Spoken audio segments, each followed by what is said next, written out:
there. Subscribe to my channel. And also press this bell icon.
قال سيدنا وحبيبنا مصطفانا محمد صلى الله عليه وسلم: من صام رمضان إيمانا واحتسابا غفر له ما تقدم من ذنبه. محمد أشرف الأعراب والعجم، محمد خير من يمشي على قدمه، محمد زينة الدنيا وبهجتها، محمد كاشف الأمات والظلم. مولاي صل وسلم دائما أبدا على حبيبك خير الخلق كلهم. الحمد لله، الصلاة والسلام على أشرف المرسلين وعلى آله وصحبه أجمعين. أما بعد.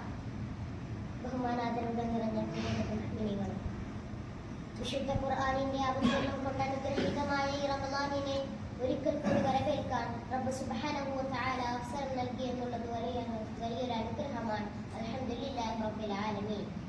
പുണ്യങ്ങളുടെ പൂക്കാലമായ ഈ റമളാനിൽ നമ്മുടെ ഹൃദയത്തെ അല്ലാഹുവിലേക്ക് കൂടുതൽ അടുപ്പിക്കാൻ ഉതകുന്ന സൽക്രമങ്ങളും ഔറാദുകളും ഇസ്തിഗ്ഫാറുകളും വർദ്ധിപ്പിക്കാൻ അല്ലാഹു തൗഫീഖ് ചെയ്യുമാറാകട്ടെ. നമ്മളിൽ കൂടിയിരിക്കുന്നതും പറയുന്നതും കേൾക്കുന്നതുമായ എല്ലാം നാളെ നമ്മുടെ മീസാനിൽ കടം തോന്നുന്ന അമലെ കബൂൽ ചെയ്യുമാറാകട്ടെ. ആമീൻ. മുഅ്മിനീങ്ങളെ, നമ്മുടെ ആയുസ്സും ആരോഗ്യവും എത്രത്തോളം പ്രധാനമുള്ളതാണെന്ന് നമ്മൾ മനസ്സിലാക്കണം.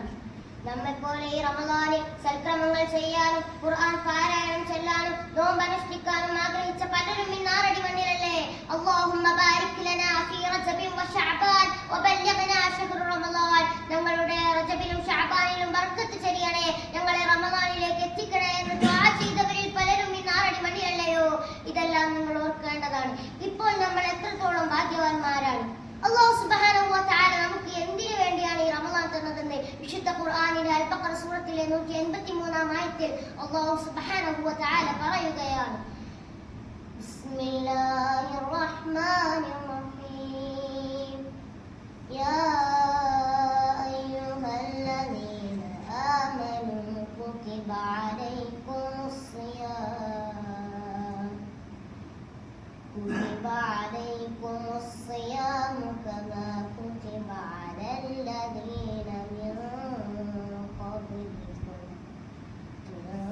قبلكم لعلكم تتقون. ഓ സത്യവിശ്വാസികളെ, നിങ്ങളുടെ മുൻഗാമികൾക്ക് നോമ്പ് നിർബന്ധമാക്കിയതുപോലെ നിങ്ങൾക്കും നോമ്പ് നിർബന്ധമാക്കിയിരിക്കുന്നു. എന്തിനു വേണ്ടിയാണ്? ലഅല്ലക്കും തത്തഖൂൻ, തഖ്വൻ നിങ്ങൾ തഖ്വയുള്ളവരായി തീരുവാൻ വേണ്ടിയിട്ടാണ്. അല്ലാഹു സുബ്ഹാനഹു വ തആല നമുക്ക് റമളാൻ ഉണർത്തിയത് നമ്മളുടെ തഖ്വ വർദ്ധിക്കാൻ വേണ്ടിയിട്ടുള്ള ഒരു പ്രത്യേക പരിശീലനമായിട്ടാണ്. ആ പുണ്യരാപ്പകലുകൾ നമ്മൾ തഖ്വ വർദ്ധിപ്പിക്കാൻ വേണ്ടിയിട്ടുള്ള ശ്രമിക്കുമ്പോഴാണ് നമുക്ക് ഈ റമളാൻ ഫലം ചെയ്യുക. അല്ലാഹു സുബ്ഹാനഹു വ തആല നമുക്ക് ഈ റമളാനിൽ അല്ലാഹുവിന്റെ മഗ്ഫിറത്തും റഹ്മത്തും ചോദിച്ചു വാങ്ങുന്നവരുടെ കൂട്ടത്തിൽ അല്ലാഹു ഉൾപ്പെടുത്തുമാറാകട്ടെ. ഒരാൾക്ക് റമളാൻ വന്നിട്ട് അയാൾ അല്ലാഹുവിന്റെ മഗ്ഫിറത്തും റഹ്മത്തും ചോദിച്ചു വാങ്ങാതെ ഇരിക്കുന്നത് എത്രത്തോളം കഠോരമാണെന്നതിന്റെ കൃത്രിമ ഉദാഹരണമാണ് അഷ്റഫുൽ ഖൽഖ് ത്വാഹ റസൂലുള്ളാഹി സ്വല്ലല്ലാഹു അലൈഹി വസല്ലം മദീന മുനവ്വറയിലെ മസ്ജിദ് നബവിയിലെ മിമ്പർക്ക് മേൽ കയറി നിന്ന് 3 ആമീൻ പറയുകയുണ്ടായി. സ്വഹാബത്ത് ചോദിച്ചു, നിങ്ങൾ എന്തിനാണ് ആ 3 ആമീൻ പറഞ്ഞത്? നബി സല്ലല്ലാഹു അലൈഹി വസല്ലം തങ്ങൾ പറഞ്ഞു, മുഖറബുൽ അംലാഖ് ജിബ്രീൽ അലൈഹി സ്വലാത്തു വസ്സലാം 3 പേർക്കെതിരെ ദുആ ചെയ്തു. അതിന് ഞാൻ ആമീൻ പറഞ്ഞതാണ് എന്റെ സ്വഹാബത്തെ. ഒന്നാമതായി ഞാൻ ആമീൻ പറഞ്ഞത്, ഒരാൾക്ക് ഒരു റമളാൻ വന്നിട്ട് അയാൾ അല്ലാഹുവിന്റെ മഗ്ഫിറത്തും റഹ്മത്തും ചോദിച്ചു വാങ്ങാതെ മരണപ്പെട്ടാൽ അയാൾക്ക് അല്ലാഹുവിന്റെ മഗ്ഫിറത്തിന്റെ നോട്ടം റഹ്മത്തിന്റെ നോട്ടം ഉണ്ടാകാതിരിക്കട്ടെ എന്ന് മുഖറബുൽ അംലാഖ് ജിബ്രീൽ അലൈഹി സ്വലാത്തു വസ്സലാം ദുആ ചെയ്തപ്പോൾ അതിന് ഞാൻ ആമീൻ പറഞ്ഞു. രണ്ടാമതായി ഞാൻ ആമീൻ പറഞ്ഞത്, വൃദ്ധയായ മാതാപിതാക്കൾ ഉണ്ടായിട്ട് വേണ്ടതുപോലെ അവരെ പരിപാലിക്കാൻ കഴിയാത്ത മക്കൾക്ക് അല്ലാഹുവിന്റെ റഹ്മത്തിന് നോട്ടം ഉണ്ടാകാതിരിക്കട്ടെ എന്ന് ജിബ്രീൽ അലൈഹി സ്വലാത്തു വസ്സലാം ദുആ ചെയ്തപ്പോൾ അതിന് ഞാൻ ആമീൻ പറഞ്ഞത് സഹാബത്തെ. മൂന്നാമതായി ഞാൻ ആമീൻ പറഞ്ഞത്, എന്റെ പേര് കേട്ടിട്ട് സ്വലാത്ത് ചൊല്ലാത്തവരുടെ മേൽ അല്ലാഹു റഹ്മത്തിന്റെ നോട്ടം നോക്കാതിരിക്കട്ടെ എന്ന് മുഖറബുൽ അംലാഖ് ജിബ്രീൽ അലൈഹി സ്വലാത്തു വസ്സലാം ദുആ ചെയ്തപ്പോൾ അതിനും ഞാൻ ആമീൻ പറഞ്ഞത് സഹാബത്തെ. പ്രിയപ്പെട്ട മുഅ്മിനീങ്ങളെ, നമ്മൾ ഇതുവരെ ചെയ്തു പോയ എല്ലാ തെറ്റുകുറ്റങ്ങളും അല്ലാഹു പുറത്തു മാഫാക്കിയിരിക്കുന്നതാണ്. അല്ലാഹു നമ്മളെ കൂടിയിരിക്കുന്നതും പറയുന്നതും കേൾക്കുന്നതുമായ എല്ലാം നാളെ ജന്നാത്തിനായി നമുക്ക് മീസാൻ കനം തൂങ്ങുന്ന ഒരു അമലായി കബൂൽ ചെയ്യുമാറാകട്ടെ. ഞാൻ അവസാനിപ്പിക്കുകയാണ്.